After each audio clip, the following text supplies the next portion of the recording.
नमस्कार। ऐसा लगता है कि इस बार 2024 के लोकसभा चुनावों में भ्रष्टाचार एक बहुत बड़ा मुद्दा होगा। हालांकि यूं अगर देखें तो भ्रष्टाचार हर बार एक मुद्दा होता है। हर पॉलिटिकल पार्टी दूसरी पार्टी पर, हर नेता दूसरे नेता पर यह आरोप लगाता है कि ये चोर हैं, ये बेईमान हैं, ये भ्रष्ट हैं। लेकिन जनता के लिए बीते कुछ सालों में देखें तो भ्रष्टाचार बहुत बड़ा मुद्दा नहीं रह गया था, क्योंकि लोगों को लगता है कि एक दूसरे पर आरोप लगाते हैं और भ्रष्टाचारी तो सभी हैं, सभी के पास ब्लैक मनी है। लेकिन क्योंकि लोगों ने आंखों से कुछ नहीं देखा था, लोगों ने आंखों से प्रमाण नहीं देखे थे, लोगों को पता नहीं चलता था, क्योंकि जो आरोप लगा देता था वो सत्ता में आता था तो फिर उसके बाद कोई कार्रवाई होती नहीं दिखती थी। इसलिए लोगों को लगता था कि भ्रष्टाचार ये सिर्फ नेताओं के भाषणों का विषय है। लेकिन ऐसा लगता है कि नरेंद्र मोदी ने तय कर लिया है कि 2024 का लोकसभा चुनाव जो है, भ्रष्टाचार उसमें एक बड़ा मुद्दा होगा। और नरेंद्र मोदी भ्रष्टाचार के मुद्दे को ही लेकर लगातार अपने विरोधियों पर प्रहार करने का मन बना चुके हैं। सिर्फ प्रहार करने का मन भाषणों में नहीं, बल्कि भाषण के साथ साथ एक्शन भी दिखेगा, क्योंकि भ्रष्टाचार पर जो है वो नरेंद्र मोदी सरकार एक्शन में है और विपक्ष इस वक्त टेंशन में है। एक ही दिन के अंदर प्रधानमंत्री नरेंद्र मोदी और उनकी सरकार ने दो भ्रष्टाचारी नेताओं को जो है दिन में तारे दिखा दिए। ये दो भ्रष्टाचारी नेता कौन है? एक महुआ मोइत्रा, टीएमसी की सांसद जो बहुत ज्यादा बोलती हैं, संसद में बाकायदा हरामी गाली तक दे चुकी हैं, और काली मां के लिए क्या कहती हैं, और बाकी भगवान शिव का किस तरह से उन्होंने अपमान किया था, ये सब हम देख चुके हैं। तो टीएमसी की बहुत बड़बोली सांसद थी, वो एक ही दिन में निपट गया। और उसी दिन जो है कांग्रेस के एक सांसद धीरज साहू, उनको भी मोदी सरकार ने निपटा दिया है, क्योंकि इन दोनों लोगों का जो करप्शन है, इन दोनों लोगों का करप्शन लोगों ने आंखों से देख लिया। होता क्या है कि जब करप्शन के आरोप लगते हैं लेकिन हम आंखों से नहीं देखते तो हमको लगता है ये सिर्फ बयानबाजी है, लेकिन अब तो करप्शन हमको आंखों से दिख रहा है। आपको याद है एक बार कांग्रेस के नेता सुखराम, जो कि टेलीकॉम मिनिस्टर थे, एक बार बहुत पहले जो है देश ने तब वो देखा था करप्शन आंखों से, क्योंकि उनका जो बिस्तर था, जब उनके यहाँ छापा मारा गया तो उनके बिस्तर के नीचे पलंग में जो है वो गद्दे के नीचे नोट बिछे हुए थे। और जब ये तस्वीर आई तो लोगों की आंखें खुली की खुली रह गई थी, लोगों की आंखें फटी की फटी रह गई थी कि एक नेता जो है, एक कांग्रेस के नेता नोटों के ऊपर बाकायदा सोता था। तो बहुत सारा नोट निकला और अब एक बार फिर से ऐसा हो रहा है। ईडी, सीबीआई और इनकम टैक्स जिस तरह से लगातार कार्रवाई पे कार्रवाई कर रहे हैं, देश देख रहा है करप्शन का, ब्लैक मनी का और 2 नंबर का पैसा, और ये जो भ्रष्टाचार का पैसा है, ये अपनी आंखों से देख रहे हैं। और जो चीज आंखों से दिखती है उसको तो यकीन करना ही पड़ता है। अब देखिए, जैसे मैंने कहा कि आंखों से क्या दिखता, महुआ मोइत्रा के मामले में आंखों से क्या दिखा। महुआ मोइत्रा जो है वो संसद के अंदर महंगे महंगे बैग, महंगी महंगी गाड़ियां लेकर आती थी। इतना तो दिखा, लेकिन जो नहीं दिखा वो क्या था, उन्होंने ट्रैवल किया हिंदुस्तान से बाहर, और हिंदुस्तान के बाहर वो जितना घूमती रही, महंगे महंगे गिफ्ट लेती रही, पैसे लेती रही, वो सब कौन देख रहा था? हीरानंदानी नाम का एक उद्योगपति। और उसके बदले में बाकायदा महुआ मोइत्रा सवाल पूछ रही थी संसद में। बाकायदा उन्होंने अपना पासवर्ड, जो पार्लियामेंट को, जो सांसद को जो एक जो पासवर्ड मिलता है अपना सवाल पूछने के लिए, वो पासवर्ड तक उन्होंने एक उद्योगपति को बेच दिया। दुबई में बैठ करके उनके पासवर्ड से जो है वो लॉग इन किया जाता था। जो उन्होंने 61 सवाल जो संसद के अंदर पूछे महुआ मोइत्रा में ने, उसमें से 50 से ज्यादा सवाल जो हैं वो सिर्फ और सिर्फ एक उद्योगपति को फायदा पहुंचाने के लिए पूछे गए। और उनके बैग, महंगे महंगे बैग, महंगे महंगे गिफ्ट, ये सब दुनिया ने आंखों से देखे। वो जो पर्स लेकर आती थी संसद में, वो एक पर्स 1.5 लाख 2 लाख का है। और इस तरह के उन्होंने क्या क्या गिफ्ट बटोर रखे हैं, वो उन्होंने खुद कहा कि हाँ मैं महंगे गिफ्ट लेती थी। पैसे की बात उन्होंने मानी नहीं, लेकिन ये बात जो है हीरानंदानी ने खुद कहा कि महुआ मोइत्रा 30 से ज्यादा बार जब विदेश गई तो उनका पूरा खर्चा जो है वो उस उद्योगपति ने उठाया। तो ये अभी जो है आंखों से जो दिखा वो तो साफ दिखा कि उन्होंने महंगे महंगे गिफ्ट इस्तेमाल किए, महंगी महंगी गाड़ियां इस्तेमाल की। वो एक उद्योगपति थी और एक उद्योगपति के पैसे पर वो बाकायदा एक सांसद जो है सवाल पूछ रहा था। और अब जो है सीबीआई इस मामले में आगे बढ़ेगी। और अब क्योंकि सांसद नहीं है, क्योंकि सांसद होती तो उनको एक शील्ड मिल जाता है, अब क्योंकि वो सांसद नहीं है तो उनके पास वो शील्ड भी नहीं है, तो सीबीआई उनके खिलाफ अब जो है जो कार्रवाई करेगी वो तेजी से होगी और महुआ मोइत्रा की मुश्किलें खड़ी हो सकती हैं। लेकिन दूसरा जो केस है, दूसरा केस किसका है? धीरज साहू, राज्यसभा के सांसद, कांग्रेस के राज्यसभा के सांसद,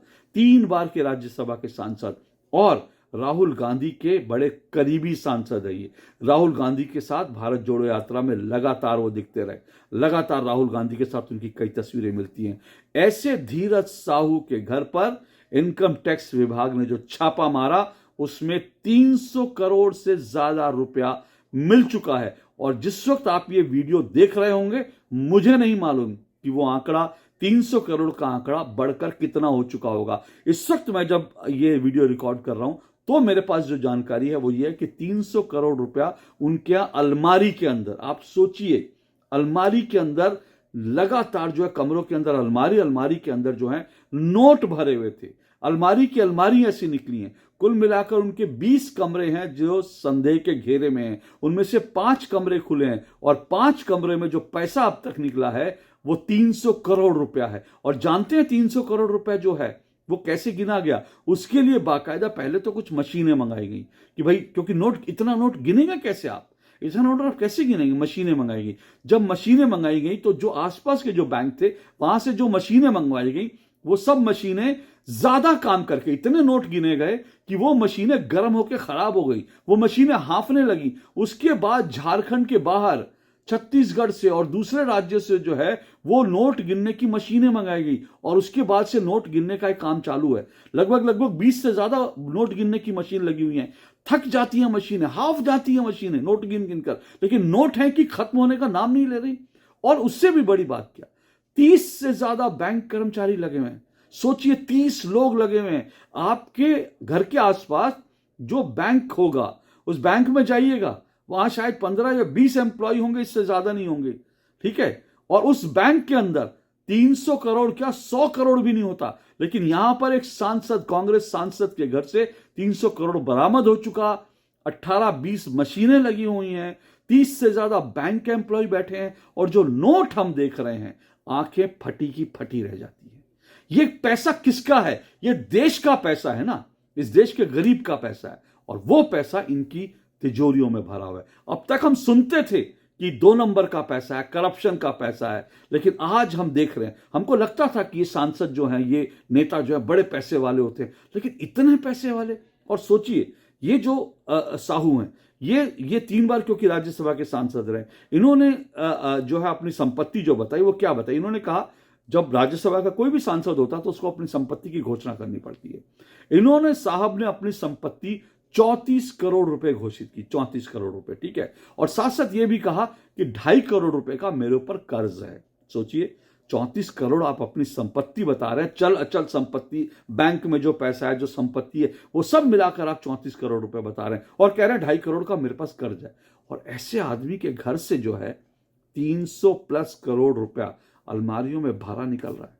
इससे पहले आपको याद है टीएमसी के एक जो मंत्री थे, पार्थो चटर्जी, उनके घर से भी नोटों के पहाड़ निकले थे।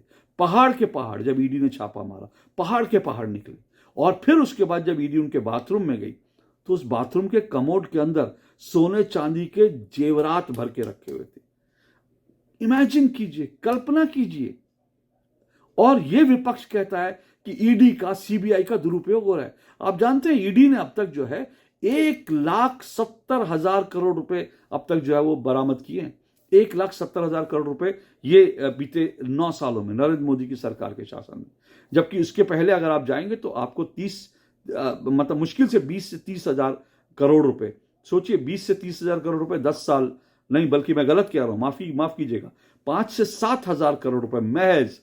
ये 2004 से 2014 का आंकड़ा है। 5 से 7,000 करोड़ रुपए मनमोहन सिंह की सरकार थी तब ईडी ने बरामद किए थे। और बीते 9 सालों में 1.5 लाख करोड़ रुपए से ज्यादा पैसा जो है अब तक ईडी बरामद कर चुके। पैसा किसका? देश का पैसा था ना। और आप कहते हैं कि ईडी जो है वो पॉलिटिकल वेंडेटा निकालने के लिए वो टूल बन गई है। लेकिन इससे बड़ी बात, आप एक बात और इस पूरे डिबेट के पक्ष में, जो पूरी डिबेट चलती है, जो पूरे आरोप लगते हैं, इसमें एक इंपॉर्टेंट पक्ष समझिएगा। ये जो करप्शन का मुद्दा जो है, ये लगातार राहुल गांधी ने 2019 में उठाया। जब कहा चौकीदार चोर हैं, राफेल को लेकर कहा, लेकिन जनता ने उस पर विश्वास नहीं किया और सुप्रीम कोर्ट ने भी बाकायदा कह दिया कि इसमें कोई करप्शन नहीं हुआ है। औंधे मुंह वहां गिरे। देखिए, आरोप लगाने की अलग बात होती है, लेकिन जब आरोप लगाने के बाद आपके पास सबूत नहीं होते तो आप घिर जाते हैं। लेकिन दूसरी तरफ राहुल गांधी और सोनिया गांधी पर जो नेशनल हेराल्ड केस में जो आरोप लगे हैं, उसमें अब तक वो बेल पर है। वो मामला अभी तक कोर्ट ने उनको छोड़ा नहीं है, बरी नहीं किया। कोर्ट ने कहा ये मामला चलता रहेगा, इसमें बहुत सारी चीजें हैं जिन पर जांच होनी चाहिए, जिनकी सुनवाई होनी चाहिए। दूसरी तरफ राफेल के मामले में सुप्रीम कोर्ट भी वो दे चुका है। तो 2019 उन्होंने करप्शन के मुद्दे पर लड़ा था, लेकिन नरेंद्र मोदी इस बार करप्शन के मुद्दे पर चुनाव लड़ने के मूड में दिख रहे हैं। उन्होंने कह दिया है, बाकायदा उन्होंने ट्वीट करा, जब ये धीरज साहू के घर से जो पैसा निकला तो नरेंद्र मोदी ने ट्वीट किया कि एक एक जनता की एक एक पैसा जो है उसको वसूलूंगा। ये जो जनता का पैसा, ये लोग जो चोरी करके बैठे, एक एक पैसा वसूलूंगा। और नरेंद्र मोदी ने यह भी कहा, प्रधानमंत्री नरेंद्र मोदी ने कहा कि इनके पैसे देखिए और फिर इनके ईमानदारी के भाषण सुनिए।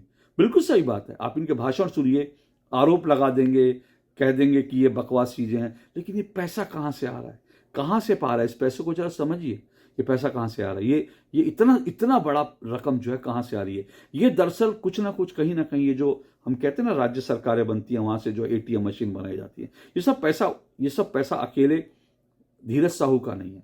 ये पैसा जो है, इसमें कई लोगों की हिस्सेदारी है, और वो हिस्सेदारी जो है वो कांग्रेस के कुछ मुख्यमंत्रियों के यहाँ से होगी, कुछ और चीज़ों की होगी। हो सकता है महादेव ऐप का पैसा हो जो छत्तीसगढ़ का था, या हो सकता है चुनाव के लिए जमा किया जा रहा हो। तो ये सारी चीज़ें हैं, और नरेंद्र मोदी एक बार नहीं बार बार कह चुके हैं।